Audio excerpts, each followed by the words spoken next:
I literally woke up and did the podcast. Oh, we I know. was taking a nap. Me and Dave were on. We were like, "You think he fell asleep?" And then like Dave called you, and he was like, "He totally fell asleep." But the best part though is that I called you and I'm like, "Yo, did you fall asleep?" And you're like, "Nah." And I'm like, "All right." You're like, "Nah, I'm logging in right now." But you sounded like you were still asleep. I was like, "Were you asleep?" And I was like, "Were you asleep?" Because you You're woke like, him up. you're like, I'm like, yeah, no, yeah, you're right. You woke him up. It was like, look, I've done that It's true. when Yeah, you it's like true. your boss calls you late from work, but like, are you sleeping? No, it's totally it's just you all of a sudden are Arnold Schwarzenegger. Yeah, breaking news. Your boss knows. You know.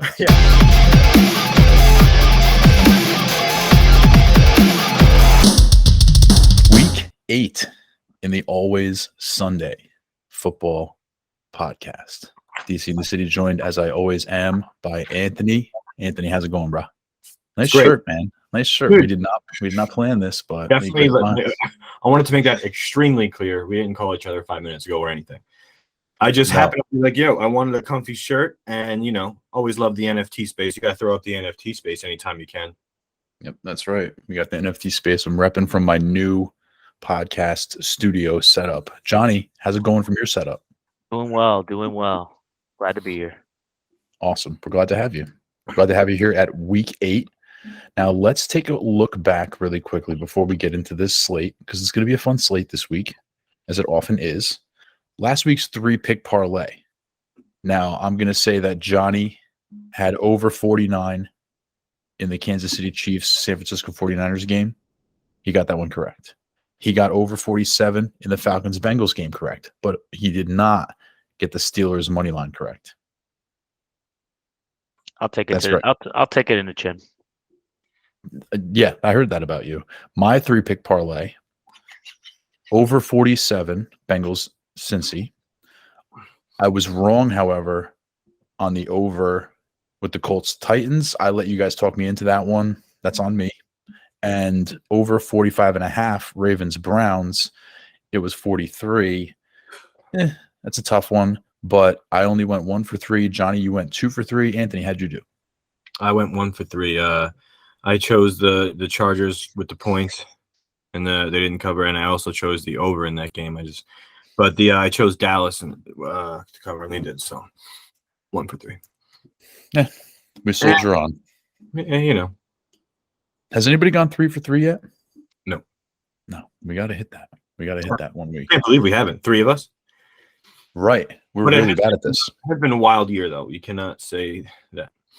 That's true. I mean, people are arguing that scoring is down. People are trying to figure out all sorts of weird reasons. I heard today that there's somebody who's saying that the reason why scoring is down in the NFL is because the defensive lines are getting better than the offensive lines, because players want to play defensive line because they make more money. It's not unreasonable. It isn't. This week, speaking of unreasonable, London game, the London Jacksonville Jaguars, the home team, is 2.5-point favorites to the Denver Broncos. Okay, now this game, if you haven't already gotten goosebumps, then you're probably pretty normal so far. Denver flew an 8-hour flight across the ocean. I don't know if you guys heard about this. Russell Wilson went out of his way to talk to a reporter after the flight and tell him that he spent 4 of the 8 hours working out or stretching, doing high knees in the aisles while the other players slept.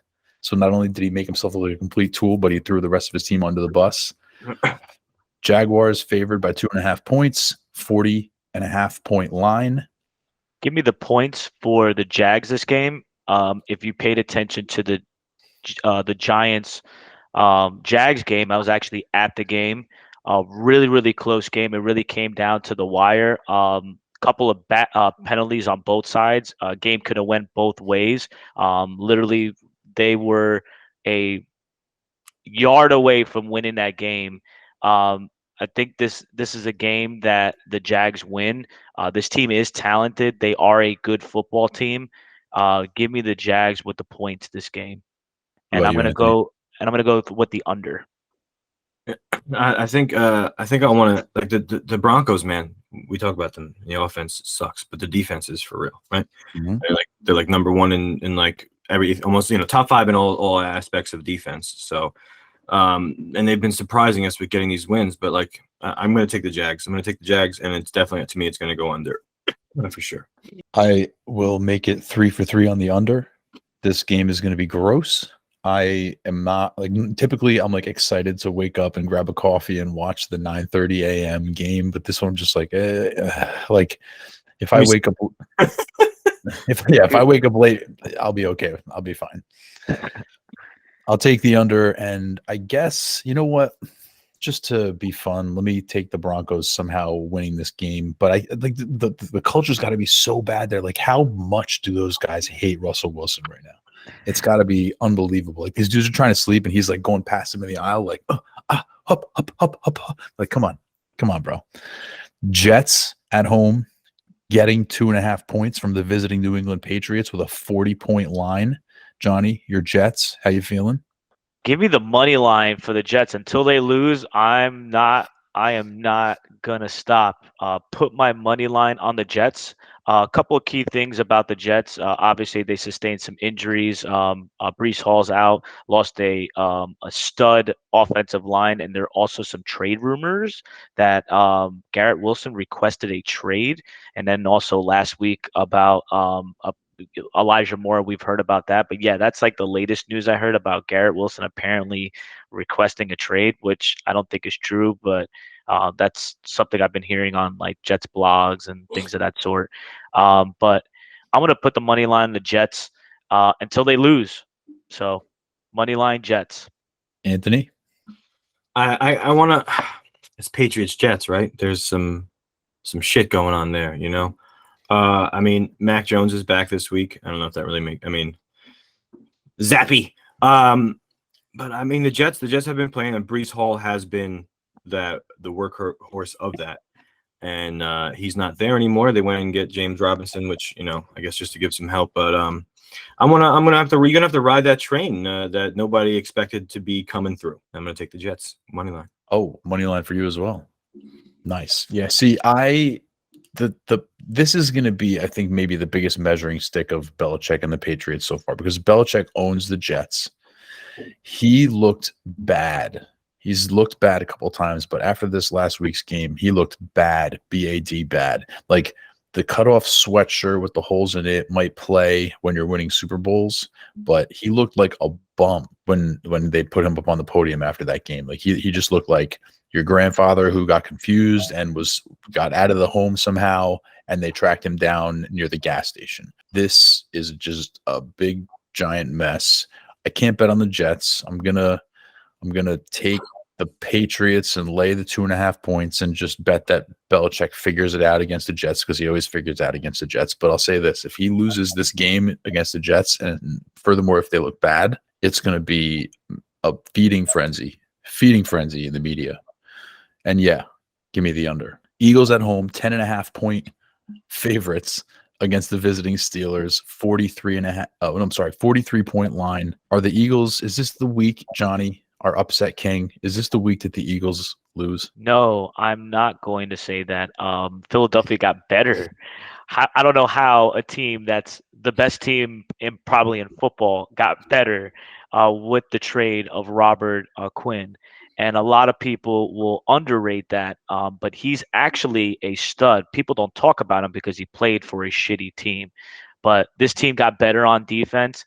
This offense is clicking. They were even trade rumors. I know that they denied it, that they're not done. The trade deadline's coming up this coming week, that they were looking at maybe Kamara or something like that, but obviously they denied it. I don't think this is Philly's last move, and this team is just unstoppable right now. Give me the points with Philly all day, every day. That's a tall order, but okay. I like it. I mean, I could see this. I could see them winning by 2 touchdowns. Pittsburgh, they're Najee Harris, he hasn't been doing anything crazy. Pickett's still, coming to his self, and they gotta figure themselves out. And I think they can win by 2 touchdowns. I'm gonna call that. I'm gonna say Eagles. As much as I hate saying anything positive about it, they're gonna cover those points. And that 43 is a little enticing because I feel like the Eagles are going to score 20-something by themselves. This question is is the Steelers gonna score a little bit. So I'm gonna take the over here.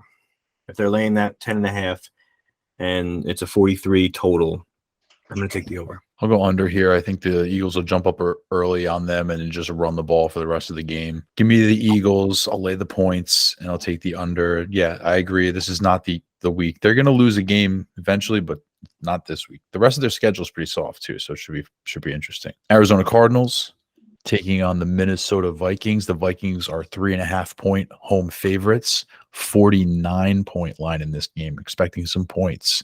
Anthony, are you expecting points in this game? Yes, I think statistically when these two teams play, they score points for sure. I will take the over here. I'm going to take the Cardinals with getting the 3.5. I like Arizona. I really think this offense is just getting started. Getting DeAndre Hopkins back, Zach Ertz is no slouch. This offense is just going to get better and better.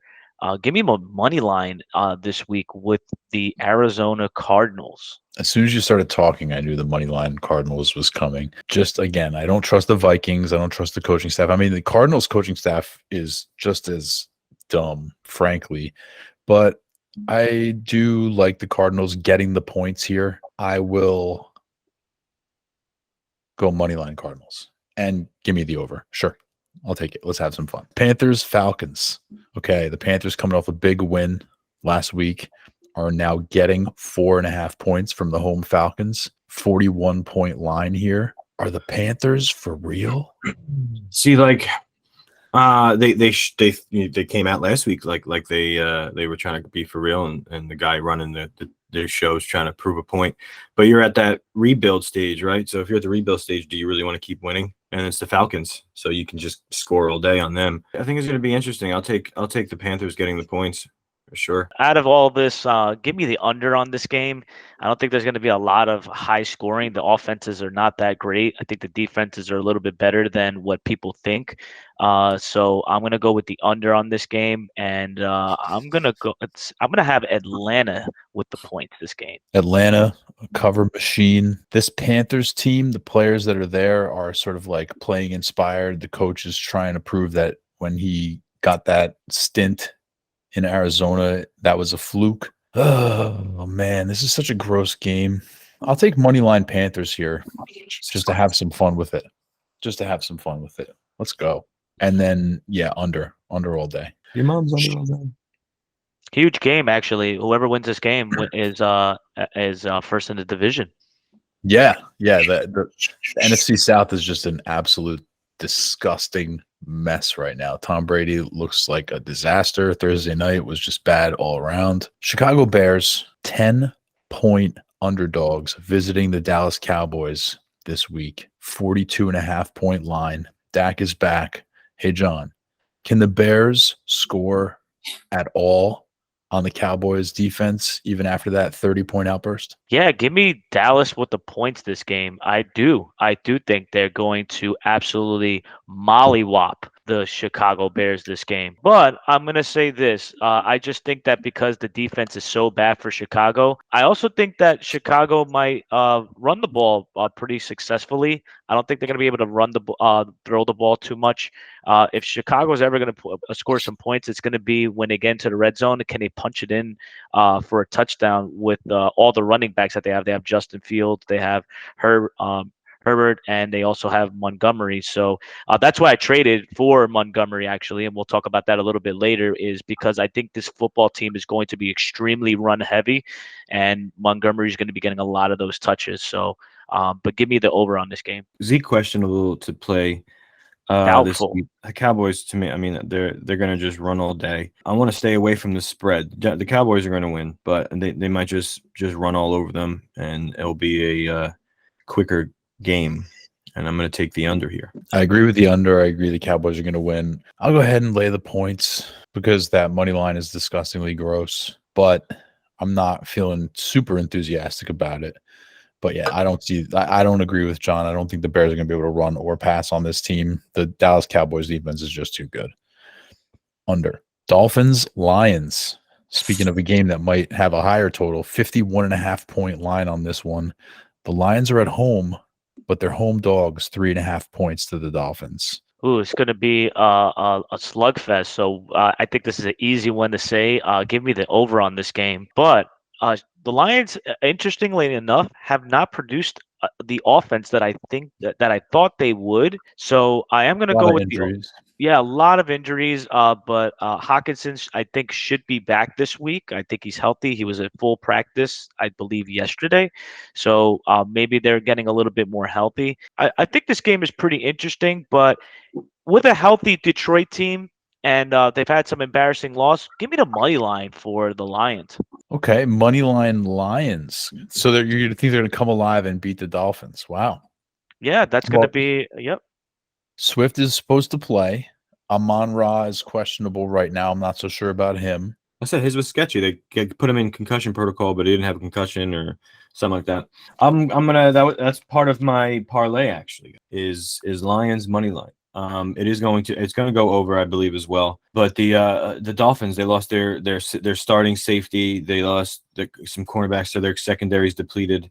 If Swift comes back, if Amon Ross is back, I think this is a turnaround. Goff had a horrible game last week. They've been down when they were really, really a high powered offense, and I think they're going to come out on top with this one. Fair. I also like the over, but I'm going to take the Dolphins and lay the points. I think that the Lions are sort of coming apart right now. I think beyond the injuries, the coaching staff is starting to show some limitations as well. So I'm gonna say that the Dolphins keep it hot, score a bunch of points. The Lions defense can't really stop anybody, so I'll take the Dolphins there in a high scoring game. The Raiders going to New Orleans. They are favored by 1 point with a 49-point over under. Oh, this is a must win game for the Raiders on the road. If they're going to turn around this season, this is the game. Obviously, they have Olave, but with this whole Michael Thomas and Jarvis Landry not practicing the last 2 weeks, I don't know what's going on with Marshawn Lattimore. That defense is extremely talented. For some reason, they're not playing up to par. Give me the over on this game. I do think that Andy Dalton has shown us that he could put some points up on the board, but I'm going to lay the points with the Raiders this game. This is a game that is a turnaround game for them. Give me the Raiders. Lots of minus weapons. I mean, to me, Jarvis Landry wasn't going to be really too much of a weapon for them anyway. And Michael Thomas, is one, but he's more of a person you just have to put a body on now. So, can it just be in a lobby show? The Juan Johnson, whatever his name is, the tight end. I'm going to give me the Raiders, and I'm going to actually go under here. I think it's going to, be high scoring, but not enough to go over 49. Yeah, I think that's a good take. I'll say the same thing. It'll be high-ish, but not over 49. And I will also take the Raiders. The Saints are so banged up right now, and it's tough. But again, I think the line is just about right because again, the Raiders are really not playing very well either. The Raiders are really not. Yeah, Josh Jacobs is a beast. The rest of the team, they just can't seem to get it right. You know what? I've convinced myself. I'm going to go Saints and under. Yeah. All right. Yes, that is a good idea. Saints and the under with the point. Yeah, I'll take that point. You can give me that point. 1 point. Lonely. You should go. You go the money line then.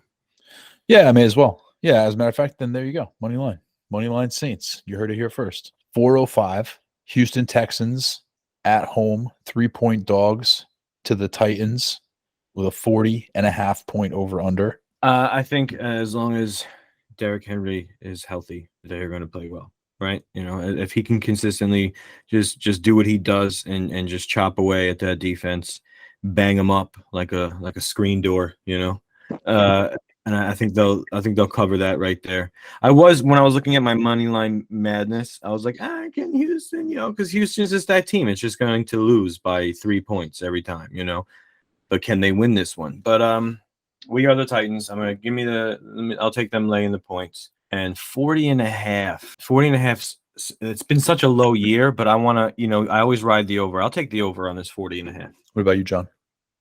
A lot of offenses are going to be scored in this game. Both defenses are not that great, but there's going to be a lot of offense in this game. Give me the points with Tennessee, and I'm going to agree with Anthony with the over on this game. I don't believe that Houston's going to win this game. The Tennessee's a little bit better than what people think, and until Derrick Henry gets hurt, convince me otherwise that the Titans are not going to probably almost run away with this division. I also like the Titans laying the points. I'm not as convinced about that over. You guys had that over last week with the Titans, and I think they scored like 13 points or something. I don't know that they're really a high scoring offense. I think they're going to win this game with defense and running, and it'll be the Titans laying the points, but it'll be an under. Giants, the New York G-Men, 425, going across the country to Seattle, getting 3 points from the Seahawks. 44.5 point over under. Anthony, how you feeling about this game?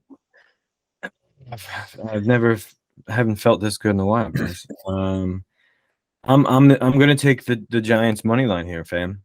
They are like I said last, they are the reason and understanding of how important coaching is, and they're doing whatever it is to win. They're if it's clock management, they are fucking doing it better than any Giants fan has seen in the past 2 decades.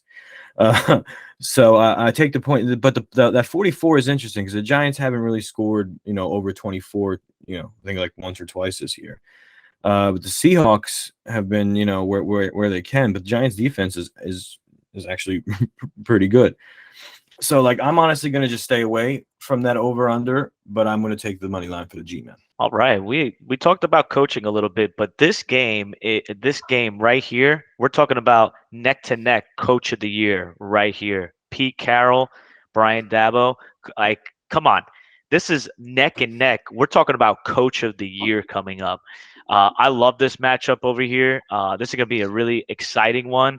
Let's see if the Giants can pull another one out. I saw the game in person, so I believe in the Giants. I'm going to go with Anthony. Until the Giants lose, give me the money line first for the Giants this game. Fantastic. I guess I have to then go ahead and take the Seahawks and lay those points. And I'm going to take the under in this game. Dave doesn't follow any trains, all right? He goes out and makes his own little fucking train. And well, it's easy when you don't have when I'm not putting money on it. It's easy to be like, well, I'm going to go the other way. It's just more fun. It's more fun if I go the other way. And I can see the Seahawks scoring a bunch of points in this game and winning. I mean, the Giants. We're going to find out if their offense travels cross country. It'll be interesting. But no Kadarius Toney. Well, they never had him to begin with. So, speaking of interesting, I wonder if he'll get to Kansas City and magically get healthy. Yeah, well, you're hearing a lot of that, right? Where he made that tweet where he said, you're not healthy. He was totally fine. It doesn't matter if you're irrelevant or something like that. Well, I mean, I'll say this. I didn't see the Tony tweet, but there's a lot of players right now who aren't being played. Kareem Hunt is one we'll talk about maybe when we discuss the Browns, who hasn't been getting usage the last couple of weeks because he might get traded. So that's just this part of the season. So guys can say whatever they want to say, but Kadarius Toney should shut his mouth and try to maybe play a game of football, or at least a couple of downs of football before he starts posting anything on social media. Shut up and play the game first, because right now we played like 3 games. He's played like life. It's ridiculous. He's been injured for like 90%, if not more, of his entire NFL career. Get real, bro. Stop posting on social media. The shame is, when he played, he was electric, but he had like one great game and then one good game and got injured, and then we've never seen or heard from him again until now, and he's starting to pop off like he's somebody. 425, Niners, Rams. Once upon a time, we probably looked at this game and we're like, oh my gosh, this is going to be a great game, but the Rams have been really, really weird this year. The Niners, very interesting. No Debo, but Christian McCaffrey with a full week of practice. Rams are at home, and they are 1-point home dogs, 42-point over-under. Anthony, how you feel about this one? I'm gonna take I'm gonna go with the over on this. Even though Debo's out, he hasn't been anything great. They still got Ayuk, who's an animal, and McCaffrey. Let's see what he's gonna do behind this offensive line and a run heavy offense. But the Rams came off that bye. Maybe they all had a really big chat and said, "Listen, guys, get your shit together. we're Super Bowl defending champs here. So give me that point. Give me that point with the Rams." Okay, John. I'm gonna go with the under this game. I don't think a lot of points are gonna be scored this game. Both Cooper Kupp has offense been are poised are struggling, and give me the 49ers. History says that Kyle Shanahan owns owns McVay. So let me go with history because I'm a history guy. I'm going with Shanahan. I'm also going to go with Shanahan. I think the Niners are just going to get better. I've said it before. I'll lay the point there, and I will also take the under. I feel like the defenses will play a part in this game for sure, and both offenses might have a little trouble scoring. Although I'll say this, Debo out, sure. If there's ever a player in the NFL that could step in and play the Debo Samuel role, it's Christian McCaffrey. Facts. And now Brandon Ayuk will get the actual, targets he should be. Well, I feel. I mean, well, he is getting, but like they've been hot and cold over since with Debo there. They're trying to work so hard about Debo, you forget how phenomenal Ayuk is. I don't know. I feel like Ayuk has been pretty well highlighted this season, if more so than maybe any. Well, his rookie year he broke out, but I think Debo was injured for most of that year. This year, with Debo healthy, Ayuk is clearly the number one on that team. There's no doubt about it. Like, yeah, I'm sorry. No, I just noticed because I already placed my 3-pick parlay, and a stat change just happened. Oh, nice. The money line for the Giants went down. Oh, meaning you get less money. Oh, that stinks. Did you already lock it in? No, I have it sitting here so we can talk about it later. It was plus 150, I think it was, and now it's plus 130. All right, so I'm gonna take the Niners. I'm gonna take the under there, and we're moving on. Commanders, Colts. The Commanders visiting the Colts. The Colts are favored by 2.5 points. There's a 39.5 point over under. The Colts are starting the young quarterback. They benched Matt Ryan finally, so that he can go back to dust to dust, whatever they say. Let me get the under on this game, but give me the points for Washington. I think that Washington is a little bit better right now. I think Taylor Heineke has been in that position before, has won some big games, and right now the Colts are in a phase of what the hell is going on with that team. One of the reasons why I traded Michael Pittman was that quarterback situation. It's just not looking good. So that's one of the reasons why I traded him away, because I just saw the writing on the wall. It didn't put me in a position to win. So that's one of the reasons. And I'm going to take the Commanders this game and the points. John, just go money line, John. Yeah, I'm going to take the under here. I think they have it as one of the lowest over-unders in the weekend for good reason. Yeah. Mm-hmm. But give me the Colts laying the 2.5. I think that, I think you got maybe they'll start using Jonathan Taylor more. Maybe this new kid will come out trying to prove something. So let me give it to the new guy. Commanders money line over. Ooh, easy. Packers Bills. This once upon a time, another one. This is once upon a time at the beginning of the season, you circle this game on the calendar and you're like, oh baby. And now you look at this game and you're like, ugh, because the Bills are going to completely destroy the Packers. It's going to be rough. Aaron Rodgers is about to look as bad as Tom Brady looked on Thursday night. The Bills are 11-point home favorites, 47 point over under. Packers, John, do the Packers have a chance in this game? No, they don't. My question is Green Bay going to even score like 10 points? That's where I'm at with them. Are they even going to score 10 points?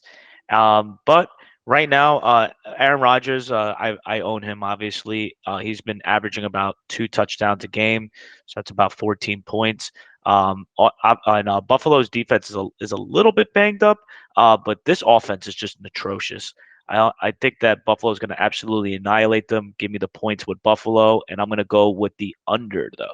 Same. Okay, Anthony. Buffalo.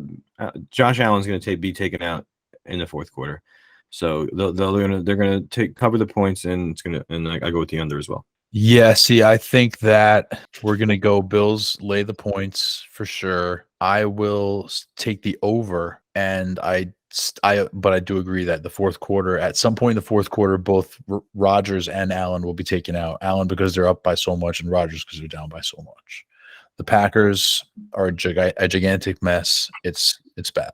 It's bad. Monday night, Bengals Browns. Browns are at home. They are 3-point dogs. 45-point over under. The Bengals are starting to shape up, but they just lost Jamar Chase 4 to 6 weeks out of nowhere to an injury. John, how you feel about this game? Give me the under on this game. I think they're going to run the football a little bit more than there's going to be a lot of running the football. I think both defenses are pretty decent. A lot of people may think that, like, hey, Cincinnati's going to put a ton of points up. Cleveland's defense is not too shabby. So I'm going to go with the under and give me the points with Cincy. Yeah, I could see it, but I'm gonna take Cincy laying the points, and I'm gonna go over. Burrow's just been hot. Yeah, Chase is out, and Boyd's been stepping in, and maybe Higgins will now get some extra action. They still have the weapons. Joe Mixon's there. I think they could still throw up a shit ton of points, and Nick Chubb's still going to do his thing. So I'll go with the over. Yeah, I agree. I think that, I mean, obviously there's no replacing Jamar Chase, but T. Higgins is very, very fucking good. So T. Higgins will, sort of cover up for that. And then there you go. Tyler Boyd steps right in there. They were pretty well equipped. My boy. They were pretty well equipped. Oh, it's your boy. Pretty well equipped to take on at least some injury in that wide receiver core for a period of the season. I do like the Bengals, though, laying the 3 points. Give me that over, because I think that they are going to throw somewhat. They're going to try to throw, get a lead, and then run. I think that's what they're going to try to do. Just get up, get a good lead, and then just run the ball for the entire second half. So give me that over as the Browns try to battle back. But the Bengals will win by more than 3 points. And that's the week, guys. That's the week. So let's talk about our 3-pick parlay for this week. Anthony, are you ready to do yours? You know me, baby. It's money line madness. Nice. So we're going Detroit money line, and then we're going double New York money line. Jets. And the Giants money line changed twice in the past 10 minutes. It went from plus 150, plus 130 to plus 135. So right now it's at a plus 1188. Cool. Very nice. Very nice. John. Oh, let me do mine real quick. I'll lock mine in, and then we'll go to John. Mine is under 40.5 Broncos Jags. Under 41 Panthers Falcons. Under 42.5 Bears Cowboys. You'll be underwear. It's the no fun parlay. And $1 pays out $7. Plus 611. I am going to double down with Anthony and both New York money lines. However, you said money line for Detroit. I'm going to go Miami, Detroit on the over. Miami, Detroit over, Jets money line, and then you said Giants money line. Correct. So that is going to be plus 864. $1 pays out $9.64. Not too shabby. Good luck to one of us. Eventually, we're going to go 3-0. One of us is going to hit this. For sure. Hopefully, when Anthony hits it, he will have actually bet it, and it won't just be like, "Oh, those are my teams." Now we'll take a quick look at last week's DFS lineup, DK 3-man contest. 2 weeks in a row now, absolute bloodbath. It's getting ugly out here. I was talking to John before we started recording about how he is going to be, taking another look at his DFS strategy going forward, which I think is a good idea, considering the fact that once again, John came in last place in our 3-person contest. Okay, so the results were John, as I mentioned, in last place with a score of 101, I believe. Nope, 108. Oh, yes, 108.82. Okay, so he just barely got over the line. He had no good players. Barkley had 20.5 points, but he was very high priced and very highly owned. Yeah, paid a lot of money, did not get a lot of points. Anthony beat him by about 10 points, 118.6. Anthony had a nice game out of Austin Eckler, 36.7 points. He also had Saquon Barkley with 20.5 points. Rest of the team, not so good. Sky Moore, negative. Not going to get it done. And I just destroyed you guys again for the second straight week. I had Joe Burrow and I had T. Higgins. Now, imagine if I had gone down to Tyler Boyd. Whoo, baby. Ken Walker went bonkers with 31 points. Josh Jacobs, 39.5 points.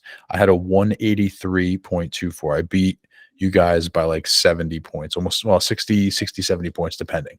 Rough one out there, guys. So I sent the contest. You can take a look. It should be in your DK somewhere. And enter your lineups, and may God have mercy on your souls. I already have mine set, but not, Oh, I didn't put mine. Hold on, I got you. All right. I'm in there already. Okay. All right. So, I didn't say my lineup. No, we're not going to. We don't say them anymore. We just go over it the following week. Okay. Yeah. No. John. Well, a lot could change. Yeah, I got you. Well, the thing about it is that Anthony just started playing all my plays. Erroneous. I played one play, and it was a great play. It was a 10 times your money play. It was a crazy play. It was crazy. Moving on to the Always Sunday Fantasy Football League.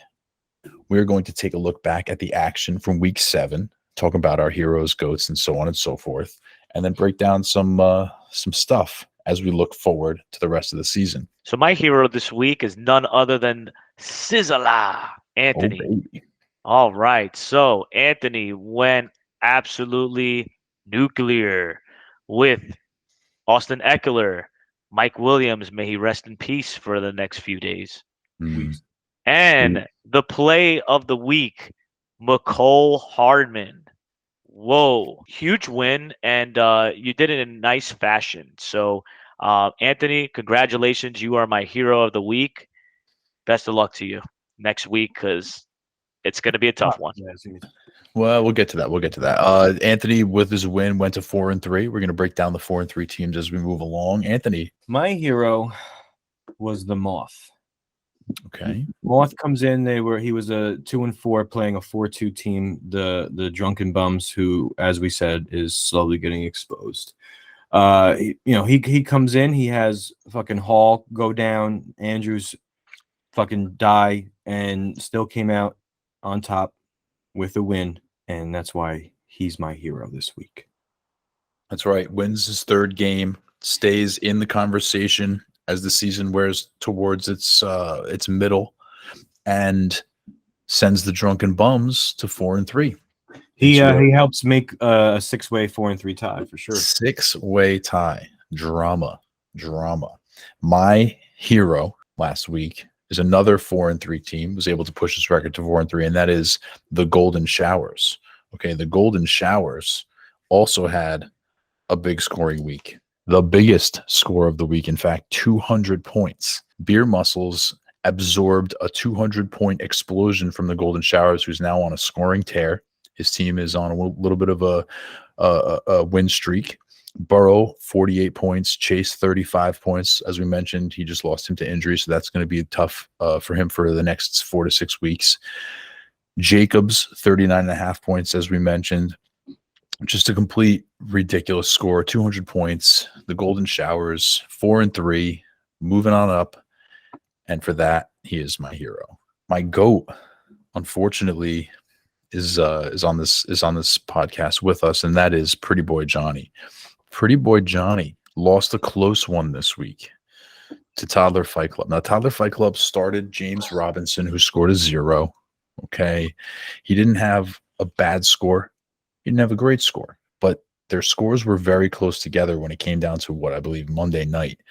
And 34 points out of Tyler Boyd was really, really great. But I believe it was Jacoby Myers making that acrobatic touchdown catch that really killed Pretty Boy at the end of the Monday night game. Only came up with 122 points, which again, not terrible, but Pittman, disappointing. Claypool, he's obsessed with Chase Claypool. I don't know why. Kyle Pitts, I mean, come on. And so, Jonny falls to 4-3, and he's in that 6-way big mess right there. And for that, PB&J is my GOAT. My GOAT for this week is the Gotham Rogues. Not looking good for this team back-to-back weeks. This week he scores 88.3, In week 6, he scored. Hold on, let me just get my math correct real quick. It was 66 points. It was 66 points last week. Not looking good for the Gotham Rogues right now. He was ranked one of my favorites of being one of the strongest teams in our division. Right now, not looking too good. In my opinion, is he going to turn it around 2 weeks in a row? I mean, what's going on? So so he's my GOAT of the week, and he might be the GOAT for quite some time in this podcast. So we'll see. Yeah, it's true. He was in first place in his division, and now he's 4-3 and in a 6-way tie, and in a very interesting conversation as we move along. My GOAT, and it's definitely been at least 3 times for me, is Omar. He's on fire. Omar, bro. Omar. Guy. Get it together, fan. What's going on? So you had an opportunity here to make a 7-way tie for 4-3, where the opponent in your division had his quarterback and one of his wide receivers on a bye. And unfortunately, for some bad management, a guy who has 3 tight ends and 2 cute quarterbacks just couldn't capitalize on on getting this done here. He had an opportunity, and where Sweep the Leg didn't score an average score for him. It was on the lower side of what he scored. So he had like so many chances. Like the gods of fantasy was like, bro, here's an opportunity to like beat one of the top teams in the league right now, right? In your division. All you got to do is manage your team. You have had probably 1,100 trades sent to you too. Manage your team, and you're the GOAT for me, fam. Yeah, that was a rough one. Jared Goff really made it a game. That was really where it burned me, is because I'm looking at Davis Mills and I'm like, should I start Mills? No, Goff is good. Detroit scores points. No, but I got out with a win. I can't complain about that. So here we are, looking forward to week 8. Anthony, since we're on the subject, who's your key matchup for next week?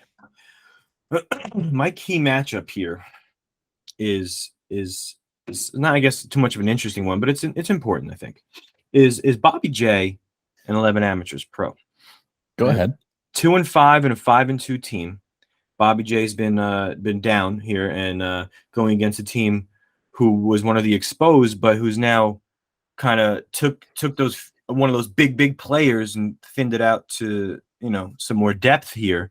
So it's going to make that a little more interesting. No Debo for him. Mm-mm. But what's funny, and I actually watched this happen, guys. I watched this happen. Is I was like looking to make trades with Omar for Mike Evans. And as that's happening, I'm watching, and he picks up Berrios. Right? So if you're picking him up, which you should never, but if you're picking up somebody like that, you're picking that person up to plug him in. In my mind, what's happening? And I go and I watch and I see him swap out Duvernay, who scores 16 points, and puts Berrios in, who's never scored 16 points. And all I can feel, and is this is my mind as it's happening.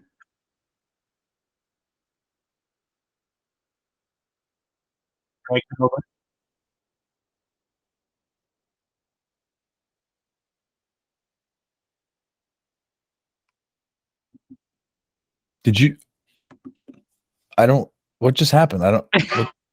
It went mute. You just like stop talking. I don't know what. Oh, we didn't do it. Oh, what are you talking about, bro? I had played something to make a little fucking funny, and apparently it didn't work, so it's not funny. Anyway, I had a clip ready, bro. It's just funny. We're like, what the fuck just happened? I had a clip ready. Damn it! What was the clip? It was like that meme of that guy that's like, no, and he just starts like, look at this guy, and starts busting out laughing. So it was like 14 seconds long, and you could just perfectly imagine him like Berrios, no, and he sticks it in, oh no, and then you just bust out laughing. I'm so mad. My key matchup for this week is a divisional and within my division, both 4-3. Let's see who advances to 5-3, and that is the Bums versus the Rogues. Right now, the Bums has 14.8 points, with the Rogues with 21.82 points. This is a division win. Can the Rogues get back on the win column? And are the Bums a fraud? Are the Bums the fraud that we think? This Yeah. one is going to be like a Thursday night matchup right here. These two, Yeah. both of these teams are struggling. Yeah, Stephon Diggs, and then Yikes. Yeah, man. Both of these teams. My key matchup for week 8 is another one where you might not think right away, and that is the 4-3 team Blumpkin and the 2-5 Toddler Fight Club. Now, Toddler Fight Club starting to come alive a little bit, starting to get some action. Jamar Chase just went down. So now T. Higgins and Tyler Boyd, both of whom are on Tyler Fight Club, are going to have tremendous value. And he's also got Joe Mixon there, so he's basically heavily invested in the Bengals, who are good. He's got Jonathan Taylor, hopefully coming back healthy. This is not a bad team per se. He's going up against Team Blumpkin, who's definitely a good team. And I think that this pretty much decides, number one, whether Toddler Fight Club's season is over or not. And number two, the balance of power within the J Chuck division. So I'll be keeping my eye on this contest, because this could be a sneaky upset. This could be a sneaky upset right now. Okay, so now in order to break down the rest of the league, what we're going to do is we're going to take a look at the 4-3 teams. There's 6 teams that are tied at 4-3 right now. So I decided we would each independently rank those 6 teams and then discuss our rankings as we look at potential playoff teams towards the end of the season. Who wants to go first? John, you want to give us your 6 first? All right, my 6 are going to be Go ahead. Blumpkin As number 1. You're going number 1 through as number number 6. 1. As number Okay. 1. So then I'm wrong. All right. All right. Next, I'm gonna go with the Golden Showers. Okay. All right. Next, I'm gonna go with the Rogues. Okay. Next, I'm gonna go with me, PBJ. Okay. Then I'm gonna go with Sizzler, Okay. and then the Bums.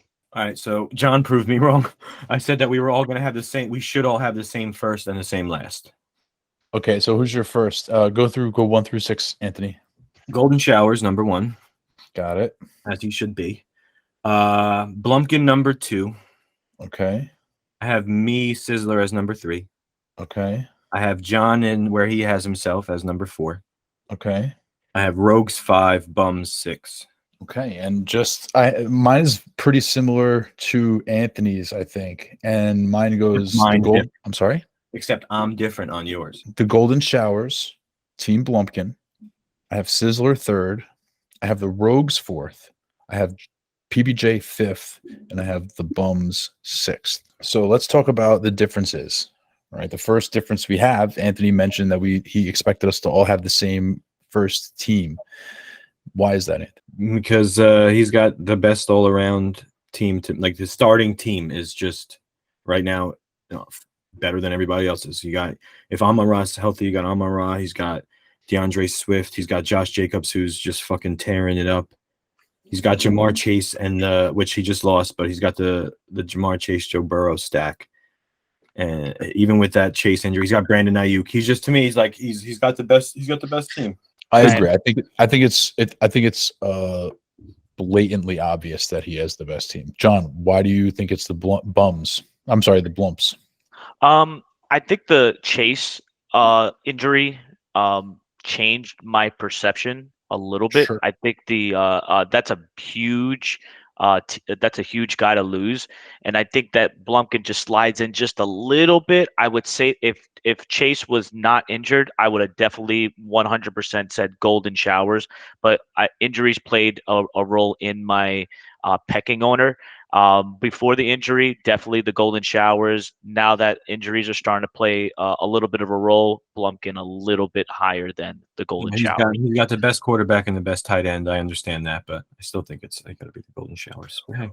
Well, yeah, I think that even with the Chase injury, the Golden Showers roster is still better. It's just still flat out better than anybody else's, including Blumpkin's. But I think that the reason why I had Blumpkin too is because with Josh Allen, with Travis Kelce, and then the Josh Allen Gabe Davis stack. Josh Allen is arguably the best quarterback available in fantasy, and he can win you a week on his own. But the thing about Gabe Davis is that when Gabe Davis hits, you are not going to beat the Blumpkin. When Gabe Davis has a big game, you're not winning that game. So it's just like back in the day when Jay Chuck got Jay Chuck's name. The rest of Johnson, it didn't matter. Jay Chuck scored 63 points. I was not winning that game. So Blumpkin to me has the best like secret weapon or the best like week winning powerful thing on his team of any of those 4-3 teams. So that's why he gets the second billing, because the Golden Showers roster is flat out just better. But when you have Josh Allen, Gabe Davis, and then Travis Kelce to kick, that can win you a week any given week. So to me, he's the most dangerous of the other teams. The next difference we have here, okay, is Anthony and I both have Sizzler as the third ranked team, and John has the Rogues as the third ranked team. Okay, so let's talk about the Rogues, John. Why would you have the Rogues above both yourself and Anthony? I think the Rogues, in my opinion, they just hit a rough 2 weeks. I just kind of been one of those people with the Rogues where he's going to somewhat figure it out. DK, obviously the injury to DK really hurts him, but I think that his team is not as bad as what people say it is. I kind of don't understand a little bit of his bench, so to speak. But Lamar Jackson, Devontae Adams, I think Devontae Adams is going to start kicking it up. Nick Chubb is nothing to, no slouch. I like his tight end, Godred, and his flexes are pretty decent. So I think Rogues just hit a 2 week kind of wall. But I just don't see Narc struggling like 3 weeks in a row. Narkowitz, like under 100 points. I just don't see it happening. So I'm gonna go with the Rogues at number 3. That he's gonna figure it out. Well, I bet you he's not going to figure it out if he keeps playing Godridge. Yeah. Goddard. Sorry. Goddard. My bad. Yeah, to me, I feel, and Anthony, you can speak up if you maybe have something else, but I just feel like with the trades that Anthony recently made, getting Cooper Kupp and strengthened and the fact that he has Eckler and Justin Herbert, he's another team who has those core players who can really stack up and win you a week. So I just felt like with all the things being equal, everything being what it is, Anthony's roster has enough like heavy hitters left in it. I mean, obviously this week he's decimated by bye weeks and obviously with the injuries, but at full strength as the season progresses, this is a team who can really hit you with some big hitters. Not a deep team by any means whatsoever. But it's true. Yeah, but you have the Justin Herbert, Mike Williams stack with Austin Eckler, and that's good. So on a week where the Chargers play well, you're going to score points. The problem is the Chargers have been very disappointing this season, so that's a big question mark. But I just felt like, again, heavy hitters. This team has some heavy hitters left on the roster. I did have the Rogues as my next team because you're talking about Lamar Jackson at that point. Okay, he's got a lot of points scored so far, even with those two terrible weeks. Even with those two terrible weeks, he still scores above among the top in the league. Okay, more than half the teams. He's got, like I said, he's got Lamar, who can win you a week by himself at any given time. The problem with him, and he's got Nick Chubb, who's one of the best running backs in the league. The problem with him is that his team is just, very, very thin. He doesn't have a lot of depth on his roster at all. So that's the reason why, to me, he fell behind those other teams. He does have like a couple of week winners, but after those week winners, he really doesn't have a lot left after that. Now, John, you had yourself coming after the Rogues in 4th place, and so did you, Anthony. John, you have Anthony coming after you in 5th place, and Anthony, you have it yourself, then John, then the Rogues. Okay, so John, explain why the Rogues are better than Sizzler. Again, Hey, talk to me, John. all right. So again, I'm gonna go with the This is a safe place. Yeah, I'm gonna go with the Lamar Jackson thing. The quarterback play. Lamar Jackson can literally win you a week. I understand that the team is thin, but I just think that Narkowitz is gonna just I don't know. Like his team has a lot of potential here. I don't know what he's going to do with his running back situation. I'm kind of interested to see what he's going to do with this flex position because this bench is not looking too hot. But we'll see how this team goes. But just the Rogues, man, he's got blow up players that I see that can easily win him the week. Anthony has a more, with all the trades that he did, has a more complete team, so to speak. But just Narkowitz has that firepower, so to speak. So that's why I'm gonna go with Lamar, with the Rogues with this one. I mean, you had Jonny as better than the Rogues. I have Jonny as worse than the Rogues. Make your argument for PBJ over the Rogues. Well, I like his RB1-2 stack is probably one of the better ones in the league, right? He's got Saquon Barkley, who's one of the top in the league, and Kamara, who's going to have to take control with everybody being out on that roster. Amari Cooper is like hot and cold for sure.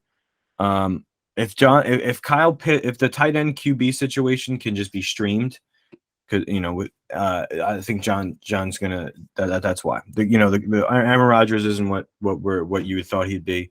So and Kyle Pitts just isn't doing it. So if you could just stream those two positions, I think he can do all right. How about Keenan Allen? Treating for Keenan Allen. Yeah, I mean, I don't. You gave it what you got. I don't know.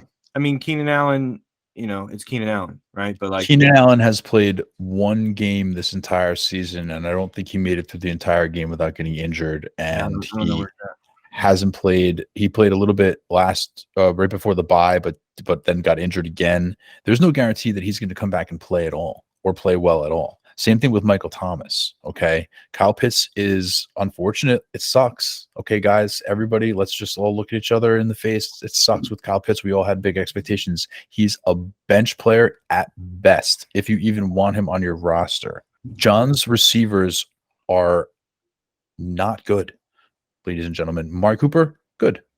He's hot and cold, but everybody is, whatever. You can't take that away from him. He's been having a fine season. Curtis Samuel, Chase Claypool. I mean, what are we talking about? Come on. Okay.